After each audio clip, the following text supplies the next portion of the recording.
আজকে তুমি বড় হইয়া সেই মারে আঘাত দিলা, দমক দিয়া মারে কথা বললাম, দমক দিয়া বাবারে কথা বললা। আল্লাহ বলে ওয়ালা তাকুল্লাহুমা উফি ওয়ালা তানহারহুমা।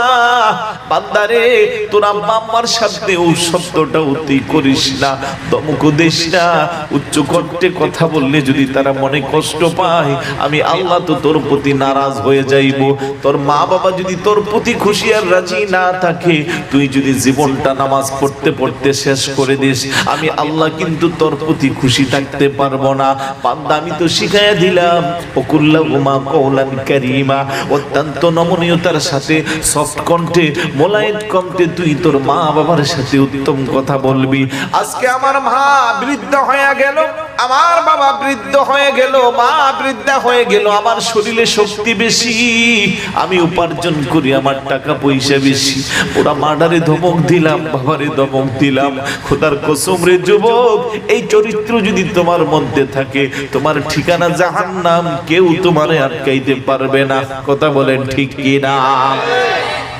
এই জন্য অনুরোধ করব, এমন মা বাবা যাদের বেঁচে আছে, ওই বুড়া মানুষগুলোর কোনো তেমন বেশি চাহিদা থাকে না, ওই মানুষগুলো ভালো খাবারও চাই না, ওই মানুষগুলো ভালো পোশাকও চাই না, ওই মানুষগুলো চাই তাদের সন্তান যেন একটু হাসি মুখে তাদেরকে ডাক দেয়। কথা বলেন, ওই মানুষগুলো চায় মাস শেষে তাদের কিছু মেডিসিনের পয়সা লাগে, ওষুধ লাগে, ওই ওষুধগুলো যেন তারা যথাযথ পায়। কিন্তু আমরা কেমন নাফরমান সন্তান, যে মা তো কষ্ট করে কোলে পিঠে করে মানুষ করলো, প্রসব যন্ত্রণা সহ্য করলো, কনকনে শীতের মধ্যে 2 বছর 2.5 বছর মার বুকের স্তন্য পান করাইলো। আপনার আমার জন্য মা কত রাত না ঘুমাইয়া রইল, তার কোনো হিসাব নাই। এমন মারে মাস শেষে ওষুধের পয়সা দিতে পারি না। আমি সন্তান হইয়া পার্কে যাইয়া বন্ধু বান্ধব স্ত্রী সন্তান নিয়ে ঘুরে ঘুরে হাজার হাজার টাকা নষ্ট করি। এমন চরিত্রের পুরুষ আমাদের সমাজে আছে না নাই? আরেকটু জোরে বলুন, আছে না নাই?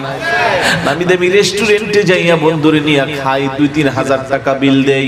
ওই কক্সবাজারে ঘুরতে যাইয়া স্ত্রী সন্তান নিয়ে 10-20 হাজার টাকা নষ্ট করে।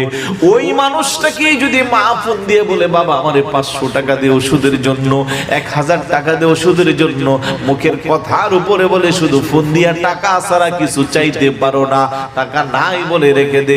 ওই মুহূর্তে জনমদরদি মা, জনমদরদি বাবা ফোনটা রেখে নির্জনে চোখের পানি ছেড়ে ছেড়ে কান্না করে। খোদার কসম রে যুবক, মারে তো দমক দিলা না, বাবারে তো দমক দিলা না, আল্লাহর আরশ আজিমের খুঁটিটার মধ্যে তুমি